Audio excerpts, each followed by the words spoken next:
இருக்கிறதுலே ரொம்ப ஈஸியானது. வேலைக்கு போயிட்டு வந்தவங்களுக்கும் சரி, வேலைக்கு போறவங்களுக்கும் சரி, இந்த ரைஸ் வைக்கிறது, அரிசி பருப்பு சாதம் வைக்கிறதுனா ரொம்ப ஈஸி. இதுக்கு வந்து ஊறுகாய் இருந்தாலே போதும், இல்லைன்னா வத்தல், வடகம், அப்பளம் எது இருந்தாலும் போதும், தொட்டுக்கிட்டு சாப்பிடலாம்.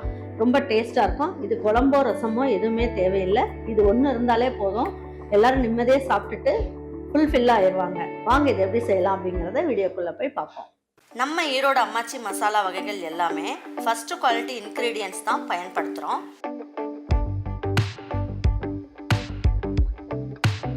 வாங்குகிற பொருட்கள் எல்லாமே முறையாக ஜலிச்சு பொன் வறுவலாக வறுத்து சரியான பதத்தில் அரைக்கிறோம். அரைச்ச மசாலாவை நல்லா ஆற வச்சு மறுபடியும் ஜலிச்சு சரியான அளவில் பேக் பண்ணி உங்கள் வீட்டுக்கே சேஃப் அண்ட் செக்யூர்டாக டெலிவரி பண்ணுறோம். நம்ம மசாலா வகைகள் மற்றும் சத்து மாவு, ரெடிமேட் இட்லி மாவு, இடியாப்ப மாவு எல்லாமே நீங்கள் வாட்ஸ்அப் மற்றும் வெப்சைட்டில் ஆர்டர் பண்ணி வாங்கலாம்.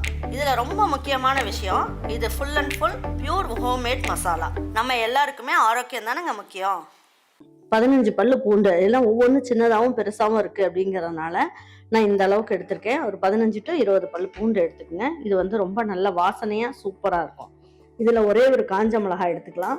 இதை நல்லா பிச்சுட்டு போட்டுக்கலாம். இதில் 1 ஸ்பூன் அளவுக்கு ஜீரகம் சேர்த்துக்குவோம். இதில் ஒரு 1/4 ஸ்பூன் அளவுக்கு மிளகு சேர்த்துக்கலாம். 1/4 ஸ்பூனோட கம்மியாக பெருங்காயம் சேர்த்துக்குவோம். இதுலேயே நம்ம வந்து என்ன பண்ணுவோம், ஒரு இனுக்கு கருவேப்பிலை சேர்த்துக்கலாம். சேர்த்துட்டு இதை பல்ஸில் போட்டு எடுத்துடலாம். பாருங்க, இப்போ வெயில் காலம் ஆரம்பிச்சிருச்சு அப்படின்றதுனால நம்ம என்ன பண்ணலாம், நல்லெண்ணெய் உடம்புக்கு சேர்த்துக்குங்க. உடம்புக்கு வந்து இது ரொம்ப நல்ல குளிர்ச்சியை தரும். அது அரிசி பருப்பு சாதத்துக்கு அந்த காலத்துல எல்லாம் பிள்ளைங்களுக்கு சாதம் ஊட்டும் போது என்ன பண்ணுவாங்க, நல்லெண்ணெய் ஊற்றி பிணைஞ்சு தருவாங்க. அது ரொம்ப நல்லா இருக்கும், டேஸ்டாகவும் இருக்கும். பாருங்க, நெய் இதில் ஒரு கரண்டி அளவுக்கு எடுத்திருக்கேன். இப்போ இதுக்கு வந்து நம்ம என்ன பண்ணலாம், ஒரு 1/2 ஸ்பூன் அளவுக்கு கடுகு சேர்த்துக்கலாம். 1/4 ஸ்பூன் அளவுக்கு உளுந்தம்பருப்பு, 1/4 ஸ்பூன் அளவுக்கு கடலைப்பருப்பு. இதுலேயே ஒரு 10 மிளகு போட்டுக்குங்க. பாருங்க, நல்லா பொரிஞ்சிருச்சு. இப்போ 2 கைப்பிடி அளவுக்கு சின்ன வெங்காயம் சேர்த்துக்கலாம்.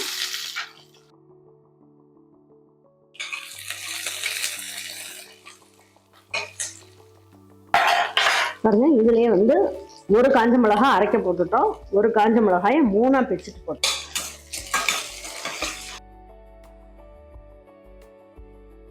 பாருங்க, இதுல வந்து ஒரு இனுக்கு அளவுக்கு கருவேப்பிலை சேர்த்துங்க.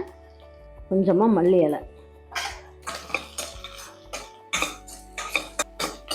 பாருங்க, இந்த அளவுக்கு நல்லா பொரியட்டும். இப்போ வந்து என்ன பண்ணலாம், நம்ம அரைச்சி வச்சுக்கோம் இல்லையா, குறைன்னு இந்த விழுதையும் இதுலயே சேர்த்து நல்லா வதக்கிடலாம். எண்ணெயிலேயே வதக்கிடலாம்.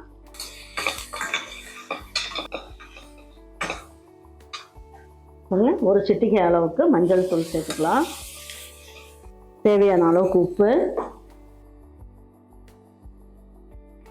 பெரிய தக்காளியா ஒரே ஒரு தக்காளி இதையும் சேர்த்துக்கலாம்.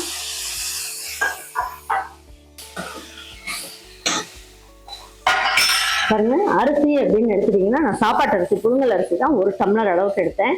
பருப்புன்னு பார்த்தீங்கன்னா இதில் 1/4 டம்ளர் அளவுக்கு எடுத்திருக்கேன். இப்போ எல்லாமே தனித்தனியாக நான் ஊற வச்சுருக்கேன். ஏன்னா பருப்பு வந்து கொஞ்சம் வேகிறதுக்கு லேட் ஆகும், அரிசி வந்து சீக்கிரம் வெந்துடும். அதனால இதை கொஞ்சம் ஊற வச்சுருக்கேன். 1/4 டம்ளர் அளவுக்கு பருப்பை இதில் ஊற வச்சுருக்கேன். துவரம் பருப்பு. இந்த தண்ணி அப்படியே எடுத்து வச்சுக்கோங்க, நம்ம சாப்பாட்டுக்கு ஊற்றிக்கலாம்.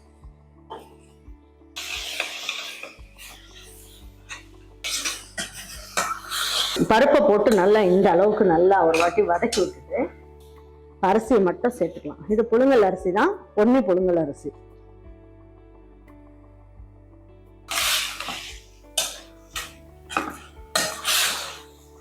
ஒரு டம்ளருக்கு 3.25 டம்ளர் அளவுக்கு தண்ணி ஊற்றிக்கலாம். பாருங்க, 1 டம்ளர் அளவுக்கு தண்ணி. இதில் வந்து மிக்ஸி ஜாரில் நிறைய மசாலாலாம் ஊற்றிருக்குன்றதுனால இதையுமே இதில் அப்படியே ஊற்றி விட்டுலாம்.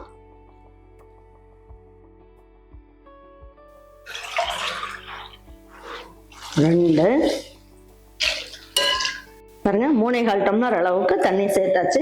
இப்போ இந்த தண்ணியை நம்ம வந்து என்ன பண்ணணும், வாயில ஊற்றி பார்க்கணும் உங்களுக்கு வந்து உப்பு காரம் எல்லாமே கரெக்டாக இருக்கான்ட்டு. இப்போ வந்து என்ன பண்ணலாம், குக்கர் மூடி வச்சிடலாம். வெயிட் போட்டுடலாம். பாருங்க, விசில் வந்துட்டு ஸ்டீம்லாம் போனதுக்கு அப்புறம் எப்படி இருக்குன்னு பார்க்கலாம். பாருங்க, எடுத்து பார்க்கலாம்.